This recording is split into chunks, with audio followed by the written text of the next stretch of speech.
بسم اللہ الرحمن الرحیم الحمدللہ رب العالمین والصلاة والسلام علی اشرف الانبیاء والمرسلین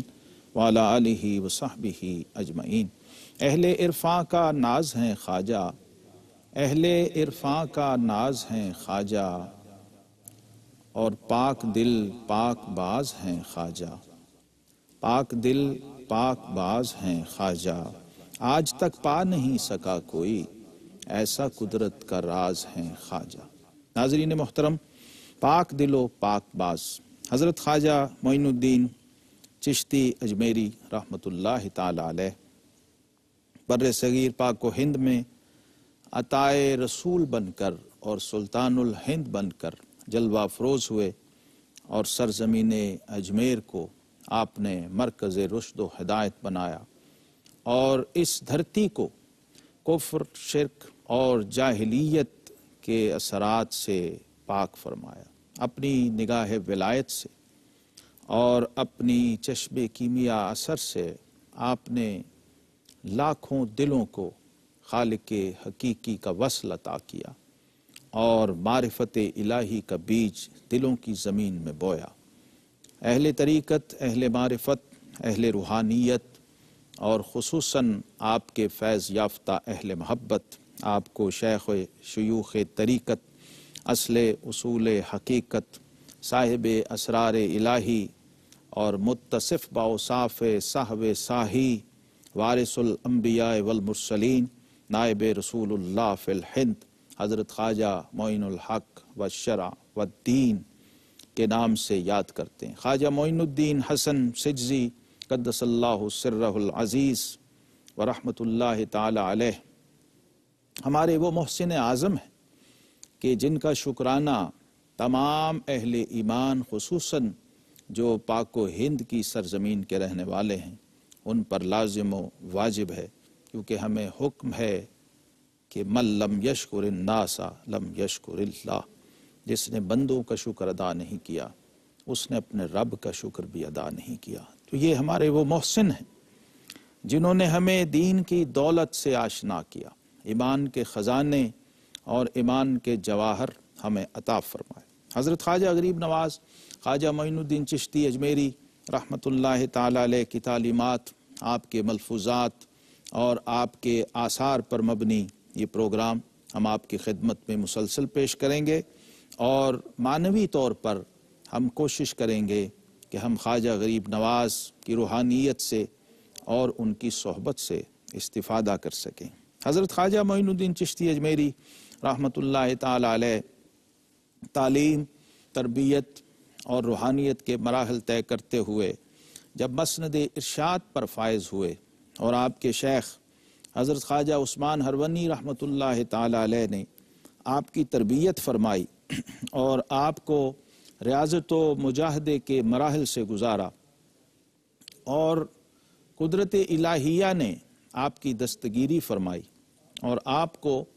دنیا کے دائرے سے نکال کر معرفت، روحانیت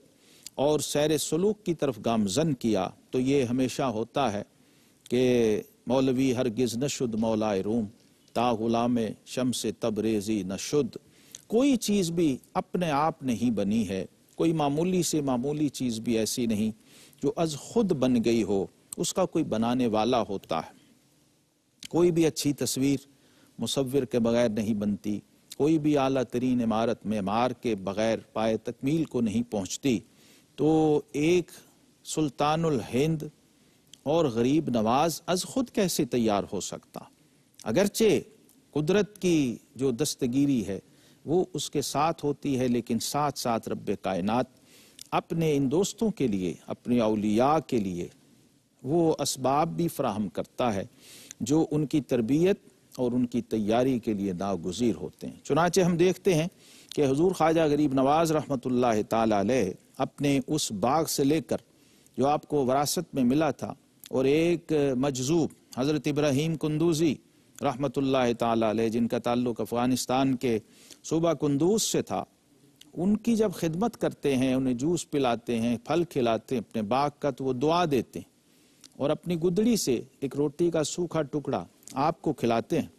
تو آپ فرماتے ہیں کہ میرا دل اور میرا سینہ وہ ٹکڑا کھاتے ہی روشن اور منور ہو گیا، دل دنیا سے اچاٹ ہو گیا اور دین کی طرف مائل ہوا، اور اب تلاش اور طلب اور تجسس کا سلسلہ شروع ہوا۔ خواجہ غریب نواز رحمۃ اللہ تعالی علیہ کی زندگی اور سیرت بڑی جامعیت کی حامل ہے، اگرچہ ہمارے ہاں بہت ہی محدود انداز سے ہم دیکھتے ہیں بزرگوں کو اور ان کی چند کرامات تک سمجھتے ہیں کہ بات ختم ہو گئی، ایسا نہیں ہے۔ خواجہ غریب نواز رحمۃ اللہ تعالی علیہ کی زندگی کا ایک ایک دن، ایک ایک لمحہ اور ایک ایک ساتھ گویا معنوی اور حسی کرامات کا ایک مجموعہ ہے۔ تو خواجہ صاحب فرماتے ہیں کہ جب دل سرد ہو گیا دنیا سے تو آخرت کی طرف میلان ہوا، معرفت الہی کی طلب پیدا ہوئی، اور سفر کیے آپ نے بہت زیادہ، اسفار فرمائے، اور ایسے ایسے شہروں میں، ایسے ایسے قصبوں میں اور علاقوں میں آپ تشریف لے گئے کہ آج جب ہم اس کا تصور کرتے ہیں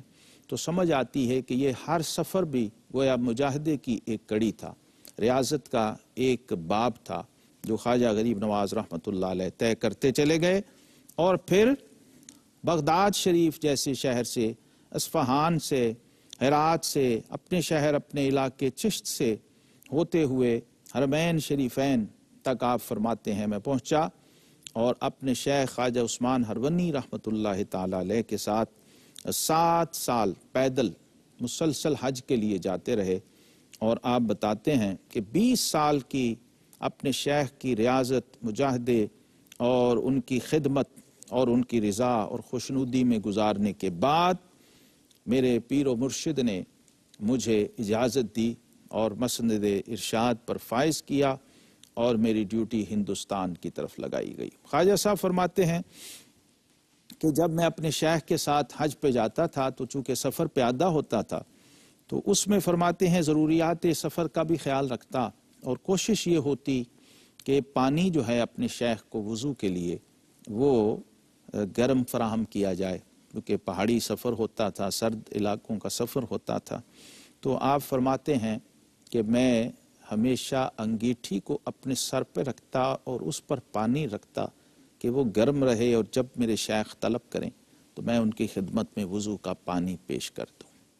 ناظرین محترم، یہ خدمت وہ پہلو ہے جس کو طریقت میں، روحانیت میں، سلوک اور تصوف کی دنیا میں بہت مرکزی اور بنیادی اہمیت حاصل ہے، اور صوفیہ کرام فرماتے ہیں ہر کے خدمت کر دو مخدوم شد، ہر کے خود را دیدو محروم شد۔ کوئی شخص ایسا نہیں ہے، کوئی سالک ایسا نہیں ہے، کوئی صوفی ایسا نہیں ہے جو اس راہ میں خدمت کے بغیر منزل مقصود تک پہنچا۔ اور یہ خدمت کن لوگوں کی؟ جن کے ساتھ تعلق فی اللہ ہے، تعلق باللہ ہے، اور جو ذریعہ ہے تعلق باللہ کا، اور ان کے ساتھ حب فی اللہ کا تعلق ہے۔ ایک مربی کے ساتھ ایک طالب حق کا تعلق ہے، ایک مرشد کے ساتھ ایک مرید صادق کا تعلق ہے، اور وہ للہیت پر مبنی ہے۔ وہاں مفاد نہیں ہے، وہاں دنیا نہیں ہے، وہاں خواہشات نہیں ہیں، ذاتیات نہیں ہیں، محض